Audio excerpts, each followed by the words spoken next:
Hey. Welcome to Bridging the Seen and Unseen. I am your host. I am Shane McLain, and this is the wonderful Gwen. How are you? I'm good. How are you? I'm good. My wife's here. We all know, do You any have a sweet complaining. wife. You have a sweet wife. Yeah, she is. She is. She's just she needs to repent because she can get disrespectful. No, she did. Yeah. Yeah.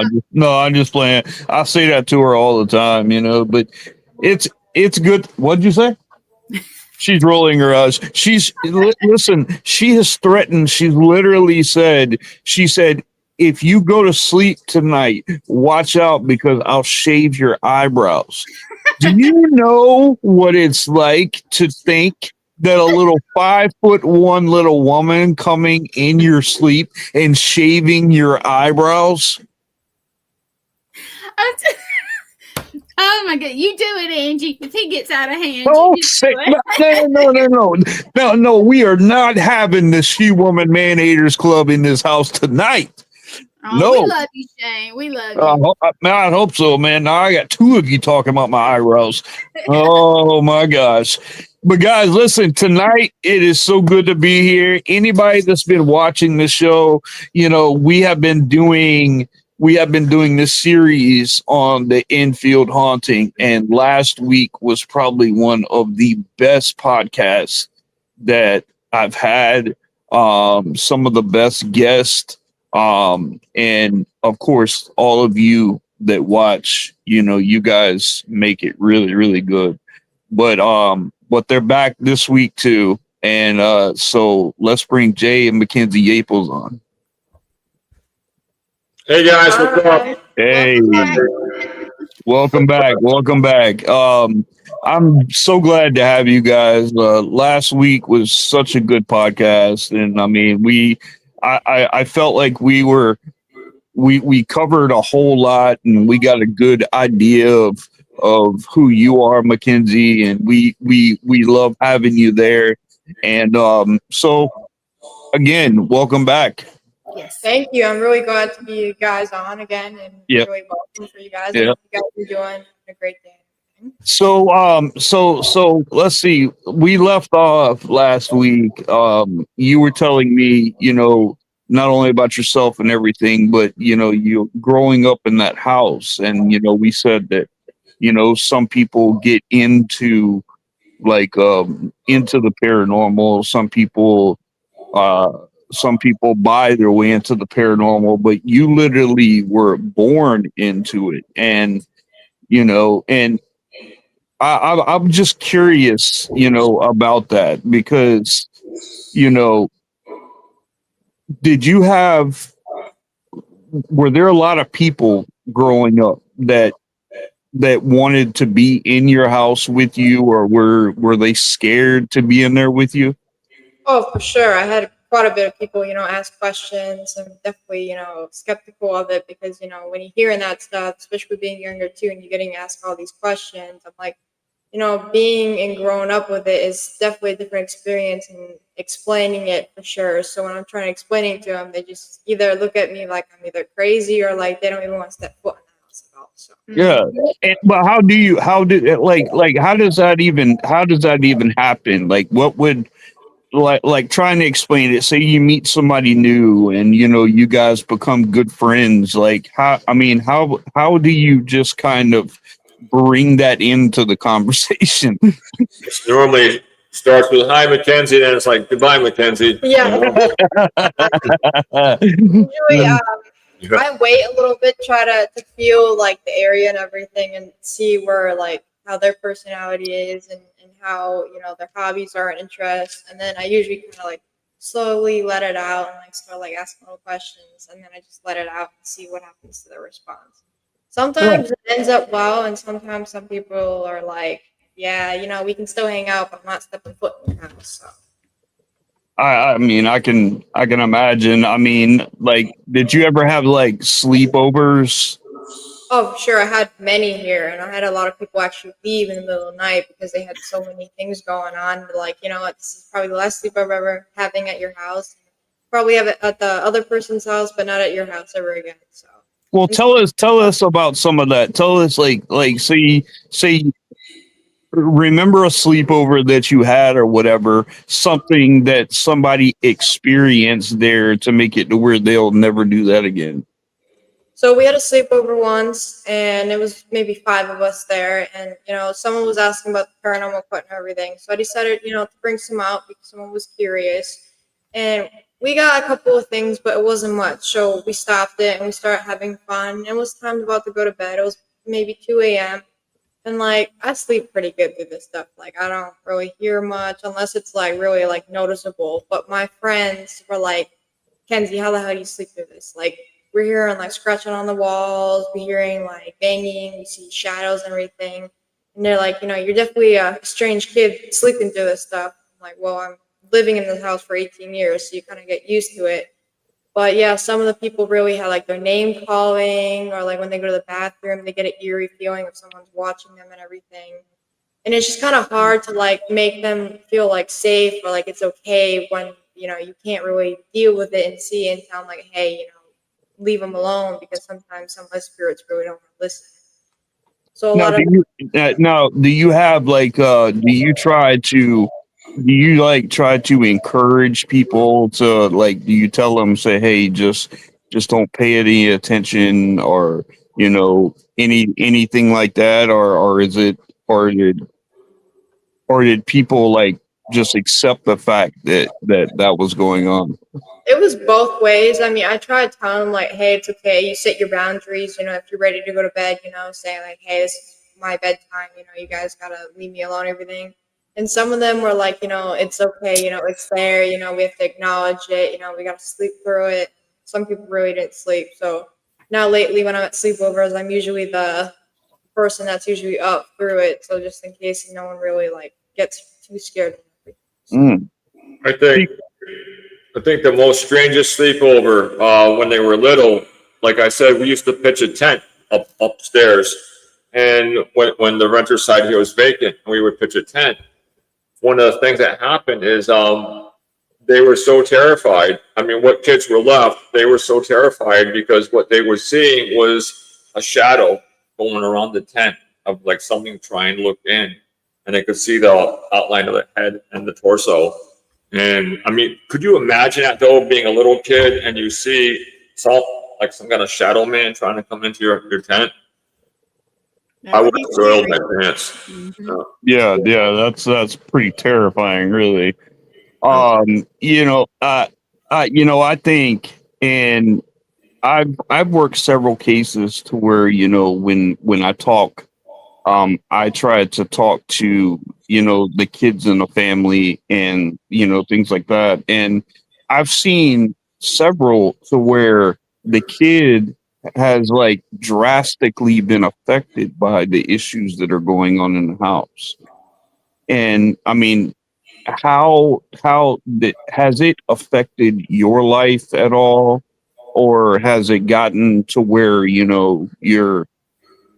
did you see any like drastic changing in your life, or did I would say for sure. I mean, there was definitely, some incidents where, I mean, it got to the point where it's like, what are you going to do next? Like, it gets to the point, it's like, I can understand coincidence, you lose a person or you lost your job or something like that, but like, it's constantly like, there's always something every week. And it's just like, you never know what's going to happen every week. And it's always like, always stepping on your tippy toes and everything because you're waiting for the next dramatic thing to happen. And for almost 18 years of living here, it's always something every week. So I'm always kind of like on guard. And sometimes it gets really annoying because, your house should be somewhere you can relax and should like just let your guard down. But with here, it's just like some points where you have to like stay on guard and make sure everything's okay because you never know. One day you let that guard down and something could take that up in the right way. Yeah, absolutely, absolutely. So I mean, did it ever affect your sleep patterns or Oh, for sure. I had almost when I used to. I mean, now I'm actually back in the attic again, give it another shot. But when I was a little bit younger, I almost slept on the couch for almost 3 years because I got so bad sleeping up there, seeing all these creatures up there, hearing rapping noises and everything constantly. And I'm like, I still had to go to school and everything, and I still had a job, and I still had to do all these things. And it got to the point where I had to sleep on the couch too, because that was also my junior year too of high school, and I was studying SATs and everything. So I'm like, I had to sleep on the couch so I can get better rest to get ready for the day and everything. So definitely sleep was main priority in the house for sure. Yeah. And, I mean, how did you do in school? Were you a good student? Did you make good grades? Oh, for sure. I still managed to work with that because dealing with that, you had to figure things out because when you have an obstacle, you can't let that thing stop you from getting through life, school, and all that. So I Yeah. pushed through it, and I still managed. I actually graduated with Enfield House 25 credits. I managed to graduate actually with Nice. 30 credits. Good. So I was over the limit. So I did pretty well in school. Friend wise, I was pretty good with that. Teachers, they definitely know about the house, and I had a lot of questions.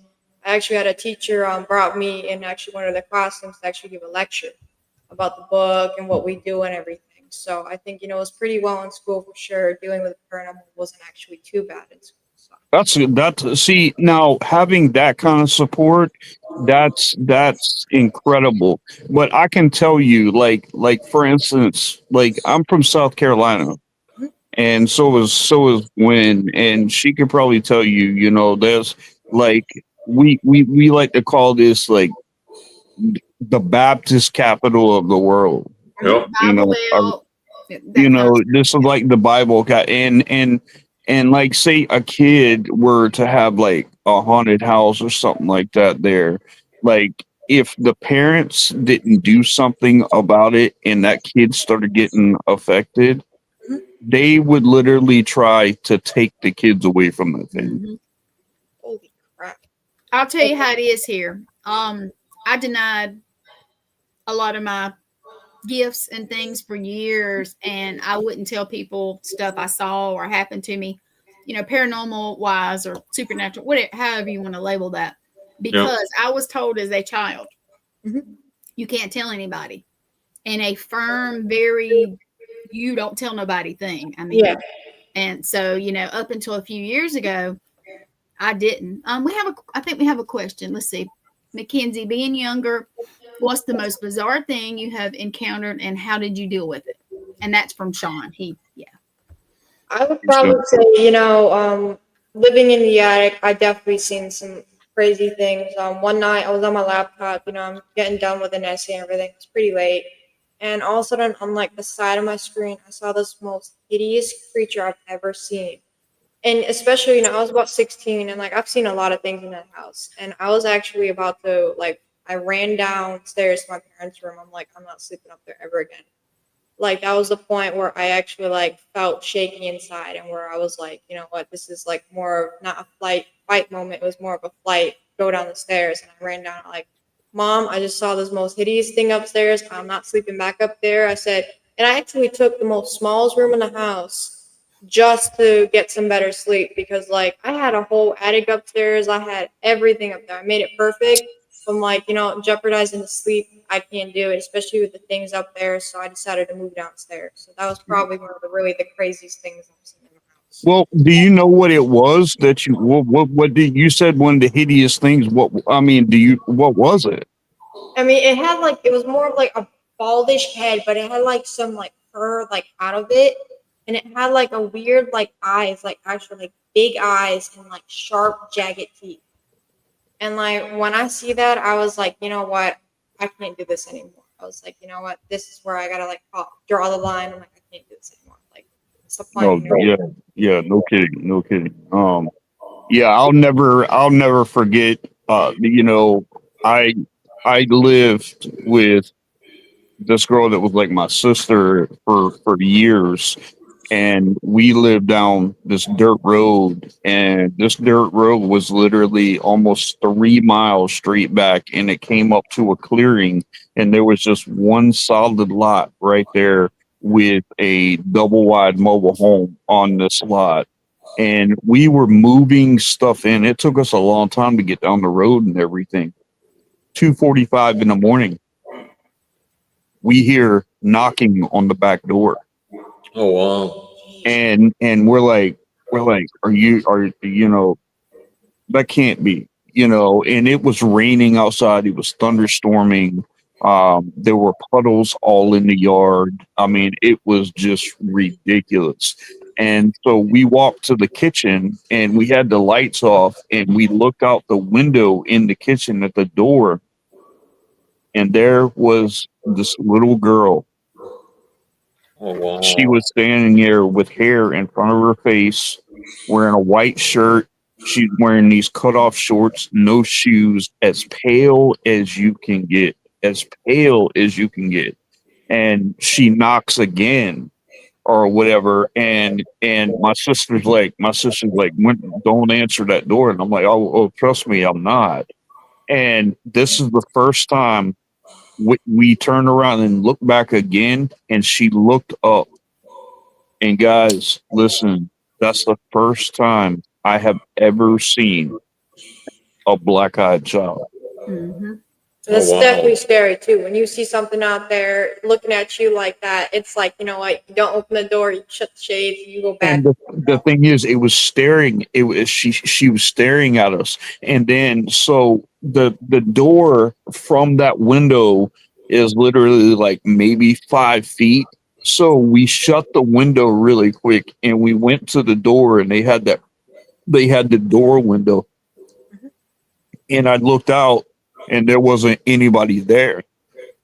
And so we opened the back door, and there was just a big wooded area back there. I mean, it would literally take someone, you know, an hour and a half to get to the front of that road if they were walking, and especially a barefooted little girl. We were looking, there were no footprints in the yard, there were no muddy footprints on the stairs, there was nothing right there. It was like she was never there. And so we found the owner of the property, and we went and talked to him, and to find out the year before, a girl up the road had been kidnapped from her family right out of her yard. And they brought her down that road before that lot was still being cleared. And they brought her down there, and that's where she was took advantage of, and they strangled her. They did all kind of stuff like that. And so when the owner told us that, we knew right then. They were like, we saw that girl. It was her. And and the look on his face, and it was like, not again. Oh, Like this has happened before. And I'm like, man, see, and you run into something like that, you know, like you never forget it. And it's like, you know, when you're in this house and stuff like that. I mean, have you ever seen a black-eyed child? No, I mean, I've seen it's not children good. like that before, like in the house. I had a girl with me for quite a while, still to this day. Oh my God, 14 years, I still never seen her face. She always has her hair over there. And I'm still praying to God that day. I don't want to see that because, you know, when you're like right in front of her, and I'm just like praying, like, please don't pick this day to show me your face because I actually might need an extra pair of underwear on that one. Yeah. And Yeah. we have a question from Angie when you get ready. Go ahead. Angie's his wife. You guys already know that, but she says, what was the most recent paranormal activity you both experienced in your house? Well, I think last year when you and Scarlett went out. I would say that was really the most like bringing out on that one. I mean, we always have like things move in the house, like you put your wall down, you know, something takes it or shadows. But last year, I had a friend of mine, you know, we went out for a walk, and he knows big in this story. So what happened is Courtney was at her boyfriend's house. I don't know if I told you guys this, and all of a sudden it was right after the taste of Enfield, and it was a nice day. It was beautiful. It was all sunny, and so Courtney was at her boyfriend's house in Massachusetts, Courtney took, Kenzie took off with her friend, and I was next door with Elka, and then all of a sudden I hear something which I haven't heard in years. It sounds like somebody jumps off a bureau and starts running across the floor. So I said to Elka, somebody broke into the house. And she's like, no. She goes, I said, no, someone's in the house. So I said, you know what? Just forget it. So I walk over to the kitchen, I get a soda, and I walk back, and you hear something running around the house. Now, Elka's like, someone's in the house. So I said, call the kids and make sure where they are before I grab a gun. I want to know where everybody is. So she called Courtney. She's over with her boyfriend. Kenzie's out with her friend. So I got my weapon. I got my dog. And right away, I knew something was wrong because my German Shepherd just hit the ground and started whining and wouldn't move. Oh. So I went up and I had to clear each room by room, going under the bed, everything. And it was all clear. There's no one in the house. So I come back, I secure the weapon, and everything seems to be okay. So then Kenzie comes home, and she comes over here with her friend, and they're watching TV. So I'm sitting next door, and I'm like, you know what? I said, I wonder maybe if that was a fan fell or something like that. You know, you're trying to rationalize and you're trying to justify. So I go upstairs, and I had a cross on, and I still have it because the extra cross broke. And I go upstairs, I go in the bathroom, I'm looking around, I go into Mackenzie's room, and as soon as I go to open her door, I turn around. As soon as that happens, there was a loud boom. The whole entire house shook, and my cross dropped straight on the ground. I bent over, and I just pick it up, I go down the stairs, I go next door to see if these guys are okay. I thought maybe they were wrestling and they knocked over a table or something like that. And they're sitting there with their eyes wide open. Elka comes over. Well, that whole night, guys, it was like that the whole night. Yeah, we did back and forth stuff. We couldn't hear it. We could not catch it. And we haven't had that activity in years where you literally hear somebody running. And they would literally run right through the wall. And you would hear them on our side of the house, and they would run back. But I think it's also, too, what was crazy, too, my friend was also in the paranormal, and she also been on a lot of investigations, too. So for her eyes to go open wide like that, I was just amazed because, like, hearing stuff like that, like, it sounded like 200 pounds hitting the floor and the whole house shakes. I'm sitting here and I'm like, what the hell is that? I'm like, I just couldn't believe it because it's just like, you try to find something where, you know, maybe that could happen or something like that, but something that loud to shake the house, I was just baffled on that point. Yeah, no kidding. Yeah, that one the whole night. Yep. I see another question, Glenn. Right. You want to, okay. It says, I can't read it. Yeah, it's Sean again. He's asking, have either of you had an intelligent encounter with any of the spirits there where they have asked questions or you and got a response? I'm sorry. I left next door to go to bed and made a response first thing where I was. That was definitely incredible too. Yeah, but I was going to talk about the one out back. Yeah, you can talk about that one. So the most strangest one that we had was we decided to go out in the back one day with a paranormal group, and it was where a guy had hung himself. There was to be an old barn and an old garage.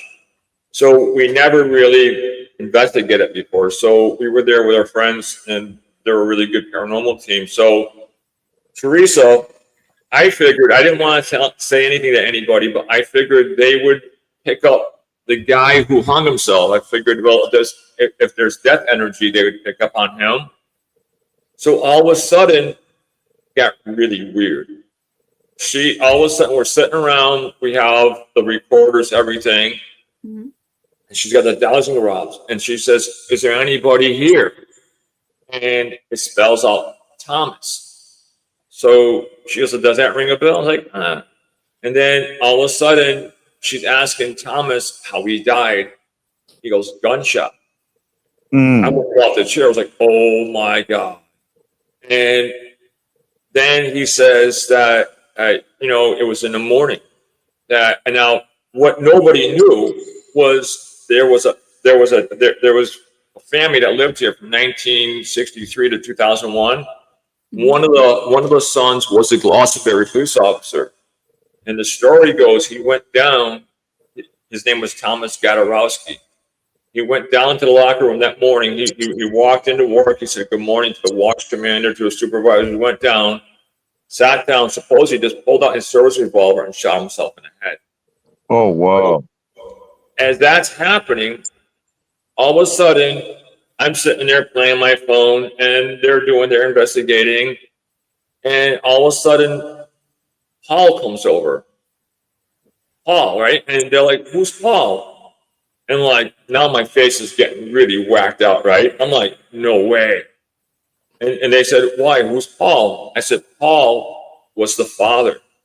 Oh. So Thomas came through his son, Paul came through. Then, as that's happening, a lady named Mary came through and started talking. That was the mother. And then wow. then at the very end, they got a guy named Robert or Bobby, and he said, "I'm not happy. I nearly fell off the chair."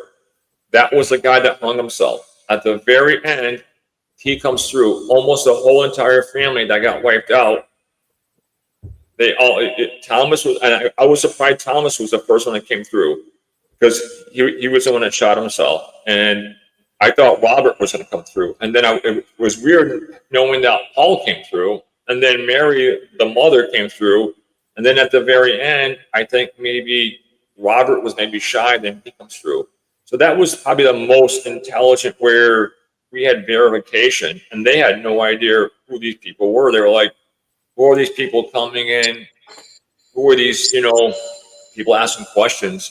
Right. So we had some crazy things like that happen. I think also another thing that is really crazy too is you couldn't even say it out loud, just thinking it. Like, say for example, like I'm looking for my wallet just to drive to the store, or like I gotta go somewhere really important. Your wallet just vanish, and all of a sudden you're being late, and like now you're like getting really harsh out there, and all of a sudden I'll just appear right back on the table, and it's just like it gets agitated for sure. It's like, really. And then we have another comment when you guys get ready. Go ahead. I gotta run to the boys' room real quick. Sorry about that. Thomas Gormley and Stacia Wheels. She is commenting. She said, "Tom and I did when we were there for a week last year. We had the conversations on video. A lot of intelligent energies there." So I remember I had talked with them about, when you guys came on, and they said they had some very interesting things happen there. So thank you, Stacia. That's now, do you guys ever do any investigating yourself? Because like one thing that's pretty key in like the paranormal is like I tell families and things like that you don't really want to investigate your own house, the place where you live. You don't want to bring any kind of effective energy. I mean, has that been y'all's case where you Not live? really, because we've been doing the investigations here at the house for almost 2 years, and I haven't really got much. Sometimes, when I go to bed, I'll hear a couple of noises, but that's like letting them know, they're still awake and everything. But, once in a while, I'll do some investigating here in the house with the family, and just like, I know usually you're not supposed to do that, but usually at the end of the night, we really don't get anything negative or anything towards that. So I tried it first just to get the feel of it before I really get towards more involved with it, because you really never know what's really going to happen on the other side. So, but I tried it, and it wasn't really too harsh on that. So I would say it's not too bad on that. Yeah, because a lot of people I found that they try to. Well, first of all, I'm talking with people that don't really know what they're doing. Yeah. They start communicating. They think that they're communicating with a loved one or something like that, and then bad stuff starts happening to them, and now they don't know what to do. Oh, for sure. I had a actually still really good friend of mine, best friend in the whole entire world. She's really interested in the paranormal, so I brought her over the house. And before, because she was like, "Hey, I want to investigate my own house and everything," I was like, "Yeah, first I'm gonna show you the basics to tell you, this is how it usually goes. Before we're ever gonna do something at your house, I want to let you know how it works and everything." And after investigating a house, she's like, "Yeah, I'm not investigating my own."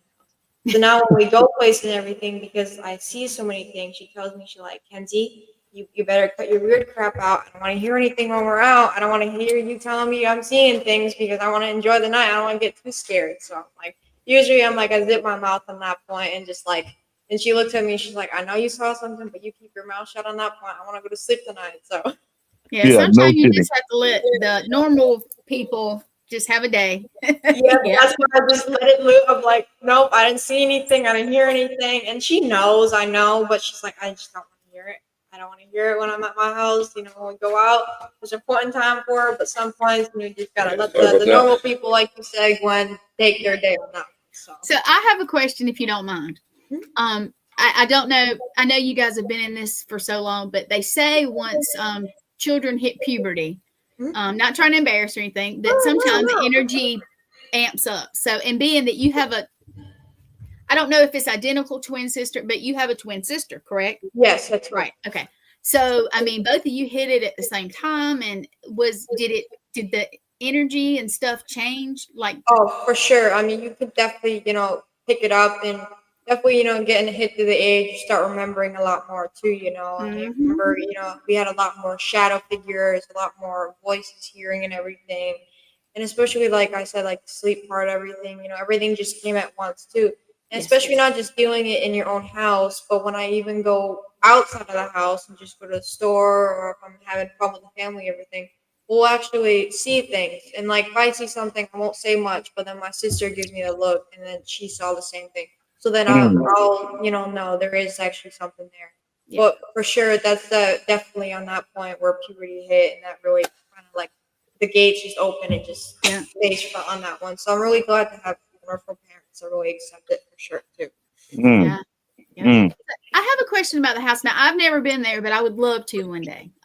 But is it like we would call it a duplex? Is it house and house in the Yeah, I was wondering that same thing. It's well, what it is. It's side by side. What we believe happened, which I could probably see it if I had that kind of money, I would have done the same thing. Was we believe around 1860s they converted it. What they did, it was built as a single family.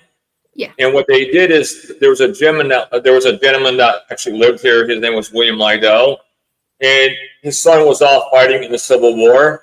And at that time, his daughter came back with her alcoholic husband and 4 kids. So when their son came back disabled from the Civil War.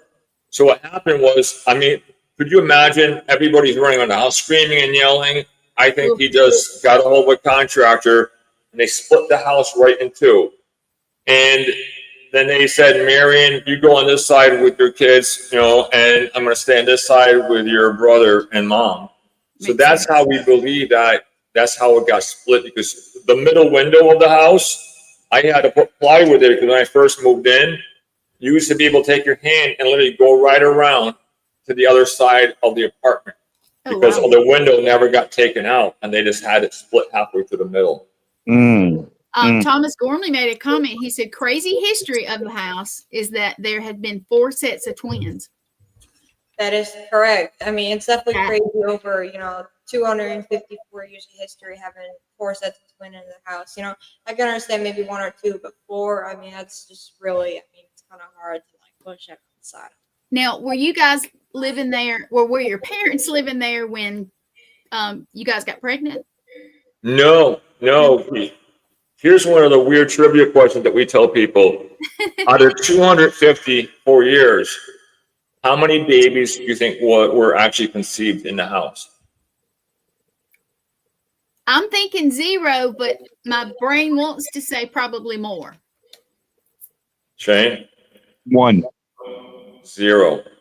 Out Mm. of 254 years, no children were ever conceived. Everybody who moved in was either pregnant, had older children, or they were adult age. Wow. Then the other one is a lot of people never got married. That was the other one. Wow. Yeah. It's very uncommon for Going that. back to the Arnotts back in the 1860s, they had two daughters and they never got married. They remained single. And then the son didn't get married until he was like in the 70s, just before he died. Crazy. Mm. Mm. All right, let's see. Now, with you Dawn guys has a have comment. Sorry. with you guys having like a lot of different people coming in, I mean, are there things that you don't allow people to do when they come in and investigate? Yep. Yep. We don't let them play with Ouija boards. Oh, And we don't let them burn any sage or cedar or anything like that. We don't let them burn anything like that. So we have some pretty basic rules. So when people come in, Okay. because some people, because we have people coming all the time. There's times where we go through a stretch where different times where we might go through a month or two where we can just kind of be ourselves. And then there's like this month here. That's why when you get to see me, I'm totally exhausted because we've been going nonstop between this and then doing charity work. mm-hmm. We're just nonstop. Oh, yeah, sure. Yeah, wiped out. Yeah. So, but yeah, so that's kind of some simple rules. There's no Ouija boards and no burning any type of stuff, you know. Oh, I got you. I got you. The reason why I say is because, like, you know, a lot of people have different ways of investigating, and you know, a lot of people, you know, use. There's a lot of people that do use Ouija boards and do use spirit dice and you know things like that. But I was just curious because some people allow things like that in their house and then some people don't. Well, And my theory behind the Ouija board, guys, and this is how I tell people, like in layman terms. Imagine being in a dark room, right? And you got someone like Pee Wee Herman on one side, and you got Mike Tyson on the other side, and you're communicating with who you think is actually like someone harmless, like Pee Wee Herman, right? Mm-hmm. And then next thing you know, you get punched out and you get knocked out, and find out it was Mike Tyson. Well, that's the same thing. As the spirit world, you're thinking it's a little boy coming through, and on the other end, he's disguising himself, and it could be a hostile spirit. It could be an evil spirit just trying to get its way through the door. yeah, yep, yep. My wife has a really interesting story about a Ouija board. Her and her friend played a Ouija board when they were younger. It was just like a little game or whatever. And her friend's mom came in and says, "Well, ask it how long I have to live." Oh no! And it literally spelled out 3 months. And so she started laughing or whatnot, and literally like Angie, what was it, a day or 2 or 3 days, something like that, before the 3 month deal? Like she passed away, and they have no rhyme or reason behind it. Wow. That happens. Well, that's what happened to my brother. They found him passed away, and then a week later, Elka's dog was gone. But then my sister Charlene, again, none of these people had any health issues. She was sitting in her chair with her food in her hand, and she's staring straight, and she was gone. Mm. They had no, I mean, no rhyme or reason. You know, they had no illnesses, no nothing. That happens a lot. As a medic, I was a medic for years, and just people will be like, "We didn't know they were sick," or anything like that, and it happens. Some healthy people will just drop dead for no reason, and it's bizarre. It really is, but it happens a lot. Yeah. Well, especially like, that is one thing that I do understand. That's one thing that I've learned from people also, that you never ask. You never ask, like, when you're gonna, how much time you have. It's almost like you're putting a stamp on it. Yep. Yeah. And I don't think that's just not. That's just not something. And mine, the Ouija board that I had was passed on. I came from an Irish family, both sides Irish, and so I had this like original wooden one that had like Celtic stuff on it and things like that. And my dad said that I would sit up there and I would play with it, and he got tired of seeing me do it. And we had an oyster pit. I'm from the low country. We have like oyster roast around here. And and he said he went and grabbed the Ouija board, and he took it and he threw it into the fire. Oh, wow. And I turned around and I was watching it, and I went back into the house. I went back in, and passing by, my room was upstairs, went right upstairs to the room, went and opened my door and turned around and shut the door. And when I did, that Ouija board was sitting on my bed. Wow. Yep. What'd your dad say And about that? and it was like he couldn't believe it either, because he was like I threw that into this fire.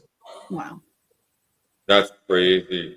Yeah. So I mean, like, I just, that's just something that I don't like to mess with either. And look, there's some people that can work with them.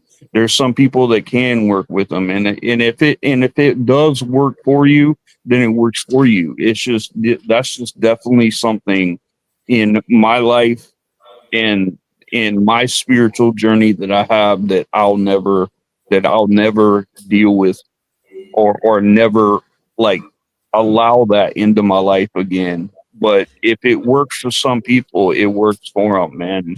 And better luck to you. But I do understand the fact that there's certain things that you gotta not allow people to do in the house, and I have a lot of respect for that, because I think you should be able to set boundaries in your house. I don't think anybody should just be able to come into that house and do sigils and do all kind of stuff in the house just like they want to, trying to invoke things and make things worse.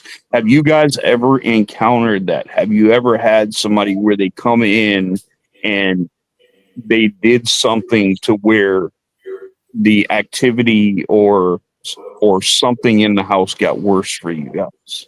Well, yes. I'm trying to put this into a layman's terms. The house, I don't know how to say it. The house knows. The house knows, like, say, for example, if you're coming in for like a barbecue, or if you're coming in for an investigation. Mm-hmm. But it's time after time. If the house knows if someone's coming in to like scam us or to do something different, it's almost like the house knows that it's doing its bidding, and the house attacks them mentally. Does that make any sense? Yes. Yeah. We've seen it firsthand. When we opened up in 2023, we literally watched like right after a bet, like 1, 2, 3, we got attacked. But as we were getting attacked and the house was in control, that sounds really weird, but each person afterwards, you can still, even still to this day, the things that they talk about and the way what they talk about and how they attack us, they're not there. Does that make any sense without bringing in the whole thing? Right. Like for example, like one person, like me, I was an ex-military police, right? I did special investigations, right? I I do all kinds of things. Well, it was just the opposite. Somebody called me a rapist. Somebody called me a child molester, right over the whole thing, and said, oh yeah, all these things. I don't take it personal because I know it's not that person. Because it's like the house has a way of like flipping a coin, like heads up, tails up. Yeah. It has that way. It's weird. I mean, we've seen it not just with us, but other people who came in and have actually said, you know what, the house is alive.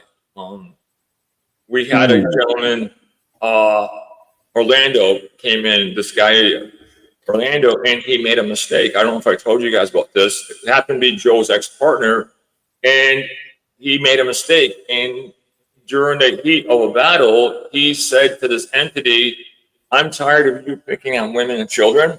Why don't you take him on? I won't say in a house. It waited a year, and it attacked him, attacked his wife. It shredded his family. And imagine a grown man in his 40s coming back to your house, opening the door, dropping on his knees, throwing his hands up, begging the house, please leave me alone. I suffered. No. That's very sobering right there. That's intense. Yeah. That's definitely intense. Now that was my next question I was going to ask you guys. If I mean, have you had someone come in that investigated that actually got like really bad affected? Well, you just answered that with that Orlando. Yeah. Have you had more than that happen in there with people? Well, yes, and we're walking in a gray area. For example, we had like for example, Joe came back, right? And when he came in, he was the same Joe as we knew 18 years before. Mm-hmm. Within several months, you could see his demeanor change. You could see the way he was presenting himself. And just like everything he stood for in the beginning, like he always says, I'm not about for fame. I'm not about for money. I'm doing this because I want to do the work to help people. Well, you've seen it flip over, where you start seeing him going around to people, trying to get into paragons, trying to get on things, trying to get on podcasts. His health started going up and down. His organs. I mean, just all kinds of weird things. And then you watched him, and then finally last year, Mackenzie's the one that stepped in and said enough. She goes, for his safety, she just said to Joe, she goes, you're done. There's no more coming in the house. Because he was been there, since I was a kid, and especially stepping in back in my life, I was definitely concerned for him and everything, especially his health and everything. So, it did hurt me, to do that, but I also wanted him to be safe and healthy and enjoy, his life and everything. I don't want to see him getting hurt or worse. That's why I decided to draw that line and go. Because when you're going through something, right, guys, but Gwen, being a medic, you don't see the changes happening to you. It's like you get your arm blown off, right, and then I'm like, oh my, and you wrap it up. I'm okay. I can still fight, right? But you don't realize your body's going into shock. You start losing blood, and you're still mentally saying, I'm okay. Well, that's kind of like the same thing that happens here. People like, look at me, I'm okay. The house didn't get me. And then you're looking at them, and they got 3 heads. And they're looking back, and they're like, no, I'm fine. And you're like, no, you're not. And some people we had to literally say goodbye to, which hurt. It really hurts to say goodbye to some people. And other people just went kind of like crazy. It's hard to describe, but it's really weird. Well, some people in the paranormal, and I've noticed, and this is just my observation, some people in the paranormal, especially if they somehow encounter darker things, their health suffers. It does. even if they don't see it, you can see they look a little older, or all of a sudden they have all this stuff wrong with them. And I've seen it myself, and it's very sad. Well, you guys, we're coming to an end, and I'm gonna do the Shane thing and say, tell us, you guys got some stuff coming up for Halloween. You got some events or anything you want to let people know about? Well, what we're doing right now is I had a meeting. We had a meeting we had a meeting last week with the Enfield Food Bank, and another place is really that they've been fighting hunger for years, called Terror on Sun Street. They have like animatronics.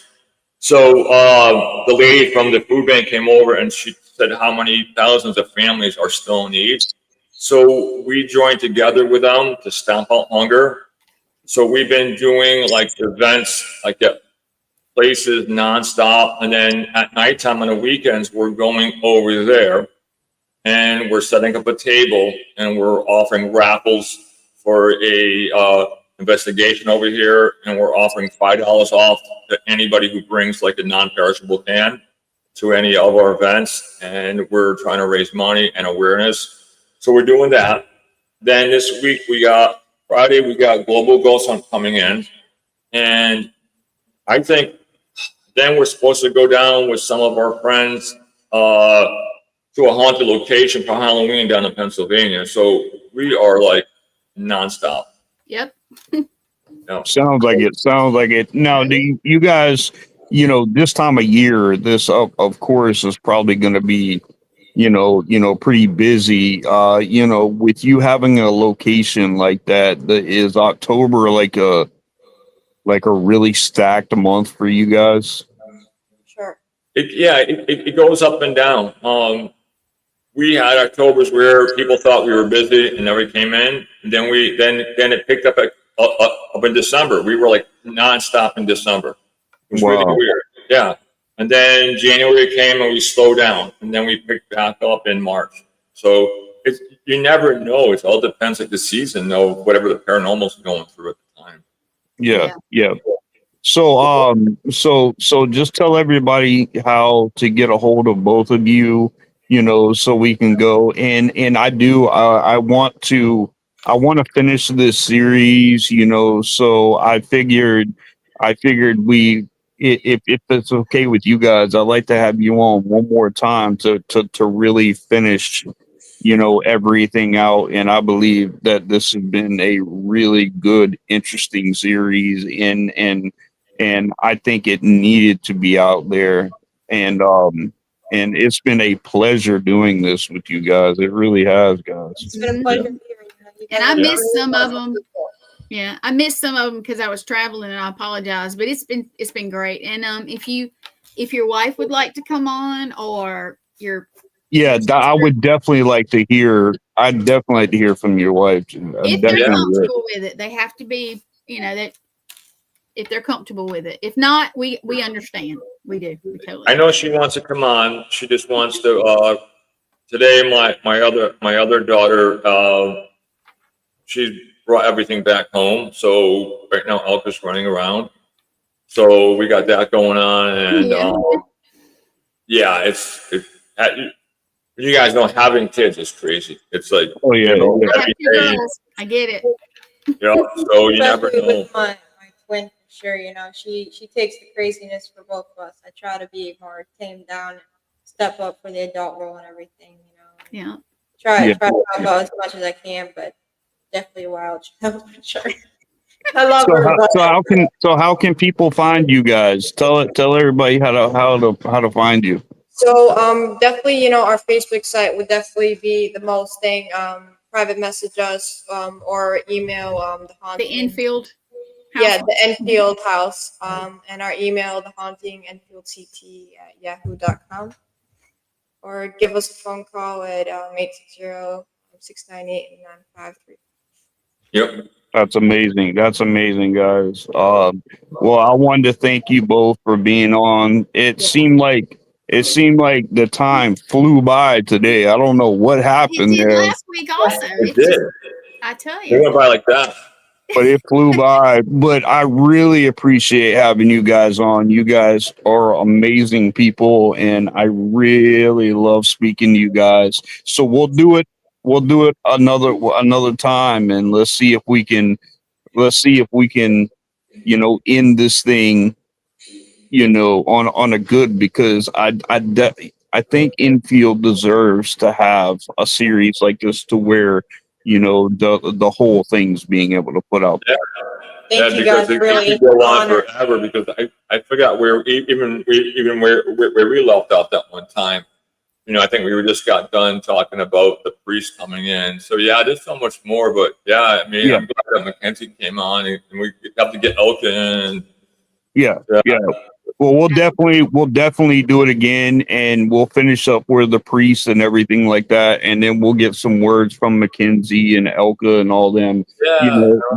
To just really, even if we got to start 30 minutes earlier one time, we can do that. We can do that too. Yeah, we absolutely could. But we will talk about it. The hour's almost up, and I'm gonna personally say thank you guys. Like I said, I missed some of the series traveling, but one day if I get up that way, I would love to come by and that would see be you guys. great. Really honored. I really would. Here. But I'm actually going to Salem next month. Ooh. Thomas Gormley Mhm. is having his Paracon. I'm calling Thomas. If I say it wrong, don't kill me. But yeah, I'll be seeing him, and I have never been to Salem, so that will be interesting. But yeah, Beautiful, especially around this time too with the heat. So, Mm. but yeah, I would A year love ago, a year ago today, we were in Salem, Mass. I got a notification on Facebook, and it said, 2024, and it showed pictures of us walking through Salem. I was like, oh my God. Awesome. That's awesome, guys.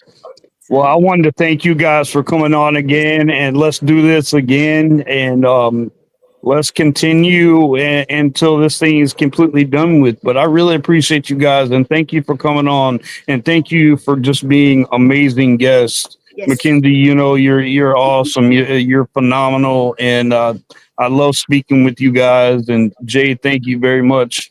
Yes. And I will talk to you both very soon. Sounds good, guys. Thank you for Thank you having for us having us on too. All right. Thank you. I'm gonna put you down. We're gonna finish out. So here you go.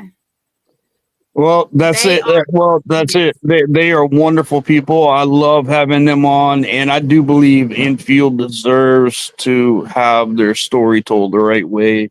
Thank you all for coming on, commenting, watching, doing everything that you do. We can't have a podcast if nobody watches the podcast. So I really appreciate that. And I want you guys to have a really good week. We'll come back again. I've got some other guests lined up for, the end of the year going into next year. So I really look forward to seeing where this goes.